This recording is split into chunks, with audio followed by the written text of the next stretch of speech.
Hello friend, good morning and welcome all of you in my self-talking journey, day 407. Today is 31st May 2026. So last 1 year I keep my commitment. Also through this self-talking journey I keep my commitment and I run a campaign where I encourage everyone to take care body, soul, mind. I just say why it's important. All we know what is right, what is wrong, but what is the reason we not able to continue the right things? What is actually আমাদের যেটা পিছন থেকে সবসময় আটকে রাখে, বেঁধে রাখে, যার জন্য আমরা সামনের দিকে এগিয়ে যেতে পারি না। চেষ্টা করি কিন্তু বারবারে আমরা ফেল হই। তো যাই হোক, আজকে একটা ছোট্ট গল্প, সেই ছোট্ট গল্পের মধ্যে দিয়ে হয়তো অনেক লার্নিং আছে। আমার মনে হয় এই যে গল্প, আমরা হয়তো এমনি অনেক জিনিস মনে রাখতে পারি না, কিন্তু এই গল্পকে যদি আমরা রেফারেন্স হিসাবে মনে রাখি এবং আমরা যদি প্রতিদিনের ডেইলি অ্যাক্টিভিটি 1% ইম্প্রুভমেন্ট এই মাইন্ডসেট নিয়ে যদি আমরা দিনের সূচনা করি, আমরা অনেক কিছু নিজেকে পরিবর্তন করতে পারবো। তো ছোট্ট গল্পটা যেটা হচ্ছে, এই গল্পটা হয়তো আমরা অনেকেই শুনেছি, সেই এক বাবা, ছেলে আর তাদের গাধার গল্প। এক সুন্দর সকালে এক বাবা তার ছোট ছেলে তাদের গাধাটিকে নিয়ে হাটের দিকে রওনা দিল। তো তাদের ইচ্ছে ছিল হাটে গিয়ে গাধাটাকে তারা বিক্রি করবে। ধুলো ভরা গ্রামের রাস্তা দিয়ে হাঁটতে হাঁটতে তারা এগোচ্ছিল। এমন সময় কয়েকজন পথচারী তাদের পাশ দিয়ে যেতে যেতে দেখে হাসলো এবং একজন বলল, দেখো দেখো কি বোকা মানুষ, গাধা সঙ্গে আছে, তারা দুজনে হেঁটে যাচ্ছে। তো লোকগুলোর কথা শুনে বাবা স্বাভাবিকই একটু লজ্জা পেলেন। তিনি ছেলের দিকে তাকিয়ে বললেন, বাবা তুই গাধার পিঠে উঠে বস। ছেলেটি খুশি হয়ে গাধার পিঠে উঠে বসলো। তারপর তারা আবার পথ চলা শুরু করলো। কিছু দূর যাওয়ার পর রাস্তার ধারে এক বৃদ্ধ মহিলা তাদের দেখে রেগে বললেন, ছি কি অসভ্য ছেলে, নিজে আরামে গাধার উপর বসে আছে আর বুড়ো বাবাকে কিনা হাঁটাচ্ছে। এই কথা শুনে ছেলেটি সঙ্গে সঙ্গে নিচে নেমে গেল। সে শান্ত গলায় বলল, বাবা তুমি গাধার উপরে বসো। তখন বাবা কী করলো, ছেলের কথা শুনে গাধার পিঠে বসলো আর ছেলে পাশে পাশে হাঁটতে লাগলো। এরকমভাবেই হাঁটতেছে ছেলে পাশে।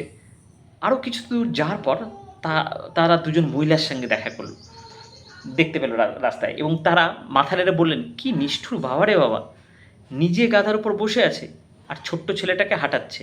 বাবা আবার লজ্জা পেলেন। তিনি বললেন, ঠিক আছে তাহলে আমরা দুজনেই বরঞ্চ গাধার উপর বসি। এরপর বাবা আর ছেলে দুজনেই গাধার পিঠে চড়ে হাটের দিকে চলতে লাগলো।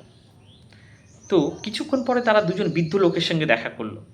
বৃদ্ধর গাধাটার দিকে তাকিয়ে দুঃখের স্বরে বলল, আহারে বেচারা গাধা, দুজন মানুষকে একসঙ্গে বহন করছে, এরা নিশ্চয়ই প্রাণীটিকে খুব কষ্ট দিচ্ছে। এই কথা শুনে বাবা আর ছেলে তাড়াতাড়ি গাধার পিঠ থেকে নেমে গেল। তারা গাধাটার দিকে ভালো করে তাকালো, তারপর ভাবলো, হ্যাঁ হয়তো সত্যিই গাধাটা খুব ক্লান্ত হয়ে পড়েছে। আর কারো সমালোচনা শুনতে না চেয়ে তারা এক অদ্ভুত সিদ্ধান্ত নিল। তারা গাধার 4 পা দড়ি দিয়ে বেঁধে একটা মোটা বাঁশের সঙ্গে ঝুলিয়ে নিল। তারপর দুজনেই কিনা সেই দুজনে কাঁধে করে গাধাটাকে বহন করতে লাগলো। এইভাবে যখন তারা হাটের দিকে যাচ্ছিল, তখন চারপাশের লোকজন হেসে গড়াগড়ি খেতে লাগলো। কেউ বলল, দেখো দেখো মানুষ গাধাকে বহন করছে, এত বড় বোকা আর কোথাও আছে কিনা জানি না। চারিদিকে এত হাসাহাসি আর এত চিৎকার শুনে গাধাটা ভয় পেয়ে গেল। সে হঠাৎ ছটফট করতে শুরু করলো, জোরে জোরে লাথি মারতে লাগলো। এক সময় গাধাটা বাবার হাত থেকে ছিটকে বেরিয়ে গেল। তারপরেই ঝপাত, গাধাটা সোজা ব্রিজের নিচের জলে পড়ে গেল। বাবা আতঙ্কে চিৎকার করে উঠলেন, হায় হায় আমার গাধা। কিন্তু গাধাটার পা বাঁধা ছিল, তাই সে জলে সাঁতার কাটতে পারল না। কিছুক্ষণের মধ্যেই গাধাটা ডুবে গেল। বাবা আর ছেলে নদীর ধারে চুপচাপ দাঁড়িয়ে রইল। তাদের মনে ভরে গেল দুঃখ আর অনুতাপে। কিছুক্ষণ পরে যখন ছেলে আস্তে আস্তে করে বলল, বাবা আমাদের সবার কথা শোনাটা উচিত হয়নি। বাবা গভীর দীর্ঘশ্বাস ফেলে মাথা নাড়লেন। তিনি বললেন, হ্যাঁ বাবা তুই ঠিকই বলেছিস।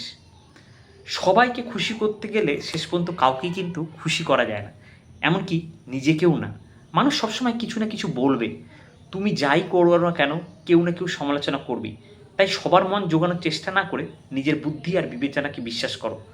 এটাই আমাদের কিন্তু জীবনের যে মূল পন্থা, সেটা হওয়া উচিত। আশা করি আমরা আমাদের জীবনেও অনেক সময় এরকম হয়তো ভুল করি। তো যাই হোক, ভুল থেকে আমাদের শিক্ষা নেওয়া উচিত। তেমনি আজকে আমি আরেকটা কথা আজকের টপিকের মধ্যে বলবো, যে মিথ্যা কি সবসময় খারাপ, নাকি উদ্দেশ্যটা আসল? আমরা ছোটোবেলা থেকেই শুনে এসেছি মিথ্যা কথা বলা খারাপ। কথাটা অবশ্যই সত্যি, কারণ মিথ্যা কথা বলার সময় মানুষকে আমি মিথ্যা কথা যদি বলি এবং সেই মিথ্যাতে যদি কারো ক্ষতি হয়, বিশ্বাস ভাঙে, সম্পর্ক নষ্ট করে, সেটা অবশ্যই খারাপ। কিন্তু যদি একটু গভীরভাবে চিন্তা করি তাহলে দেখুন পৃথিবীটা এত সরল নয়। যুগে যুগে ইতিহাসে, পৌরাণিক কাহিনীতে, রাজনীতিতে, ব্যবসায় মানুষ অনেক সময় এমন প্রতিশ্রুতি দিয়েছে যা পরে পুরোপুরি বাস্তবায়িত হয়নি। কখনো সীমাবদ্ধতার কারণে বা কখনো পরিস্থিতির কারণে, আবার কখনো অতিরিক্ত আত্মবিশ্বাসের কারণে। পৌরাণিক কাহিনীতে সমুদ্র মন্থনের ঘটনাটাই যদি আমরা ধরি, দেবতা আর অসুররা একসাথে সমুদ্র মন্থন করেছিল অমৃত লাভের জন্য। শুরুতেই সবাই মিলে কাজ করলেও শেষ পর্যন্ত অমৃত বন্টনের ক্ষেত্রে নানা কৌশল ও ছলনার কথা আমরা শুনি। অর্থাৎ মানুষের ইতিহাস ও কাহিনীগুলোতে বাস্তবতা সবসময় সাদা কালো নয়। আধুনিক রাজনীতিতেও আমরা দেখি নির্বাচনের সময় বড় বড় প্রতিশ্রুতি দেওয়া হয়। সব প্রতিশ্রুতি কিন্তু বাস্তবায়িত হয় না, কিন্তু একই সঙ্গে অনেক ইতিবাচক কাজও সম্পন্ন হয়। অর্থাৎ বাস্তব জীবনের সাফল্য ও অপূর্ণতা দুটোই পাশাপাশি চলে। তাহলে প্রশ্ন হলো যে আসল বিষয়টা কী? আমার মনে হয় আমার আসল যেটা বিষয় সেটার উদ্দেশ্য এবং কর্ম। যদি কেউ অন্যকে ঠকানোর জন্য মিথ্যা বলে সেটা অবশ্যই ভুল, কিন্তু যদি একজন মানুষ নিজের কাছে প্রতিদিন বলে যে আমি পারবো, আমি বড় কিছু করব, আমি আমার জীবনের সেরা সংস্করণ হব, তাহলে সেটা কি মিথ্যে? না, সেটা আসলে নিজের সম্ভাবনার উপর যেটা উপর বিশ্বাস। আজ আমি হয়তো সফল নই, আজ আমি হয়তো দুর্বল, আজ আমার কাছে হয়তো প্রমাণ নেই, কিন্তু আমি যদি নিজের কাছে প্রতিজ্ঞা করি যে আমি প্রতিদিন অ্যাটলিস্ট 1% আমি ইমপ্রুভ করব, নিজেকে প্রতিদিন আপগ্রেড করব, নিজের বেটার ভার্সন করব, তাহলে সেই কথাগুলো মিথ্যা নয়, সেগুলো অ্যাকচুয়ালি ভবিষ্যতের সত্যকে আজকের জন্য ঘোষণা করা। অনেক বড় নেতা, উদ্যোক্তা, সফল মানুষ শুরুতে জানতেন না যে তারা সফল হবেন কিনা, তাদের মধ্যে অনেক ডাউট কাজ করতো, কিন্তু তারা বিশ্বাস করতেন যে তারা পারবেন, আর সেই বিশ্বাসই তাদের কর্মে কিন্তু পরিণত হয়েছে। আর কর্মই তাদের সফল এনে দিয়েছে। Fake it before make it. তাই আমি মনে করি নিজের সাথে এমন এমন কিছু কথা বলা উচিত যা আমাদের শক্তি দেয়, সাহস দেয়, এগিয়ে যেতে সাহায্য করে। তবে একটা শর্ত আছে, শুধু বড় বড় কথা বললে হবে না। আমি পারবো বলার সঙ্গে সঙ্গে আমাদের নিজেদের কাজও করতে হবে। আমি সফল হব বলার সঙ্গে সঙ্গে প্রতিদিন শিখতে হবে। আমি বদলাবো বলার সঙ্গে সঙ্গে নিজেদের অভ্যাসটাকে বদলাতে হবে। কারণ কর্ম ছাড়া কিন্তু কোনো আত্মবিশ্বাস শুধু কল্পনা, কারণ কর্মটাই হচ্ছে মেন। কিন্তু কর্মের সাথে সাথে আত্মবিশ্বাস যুক্ত হলে সেটাই কিন্তু বাস্তবতা তৈরি করে। তাই আজ থেকে নিজেকে বলুন, আমি পারবো, আমি শিখবো, আমি ভুল করব, কিন্তু ভুল থেকে কী করব, শিক্ষা নেব, আমি হাল ছাড়বো না। আর যদি আজকের সেই কথাগুলো বাস্তবতার মুখে পুরোপুরি নাও মেলে, তবু সেগুলোকে সত্যি করার জন্য প্রতিদিন কাজ করুন। কারণ সঠিক উদ্দেশ্য, সৎ প্রচেষ্টা এবং নিরলস কর্ম শেষ পর্যন্ত স্বপ্নকেও সত্যি পরিণত করতে পারে। মিথ্যা নয়, উদ্দেশ্য ও কর্মই মানুষের ভবিষ্যৎ গড়ে দেয়। তো আমি আজকে বন্ধুগণ এখানেই শেষ করছি।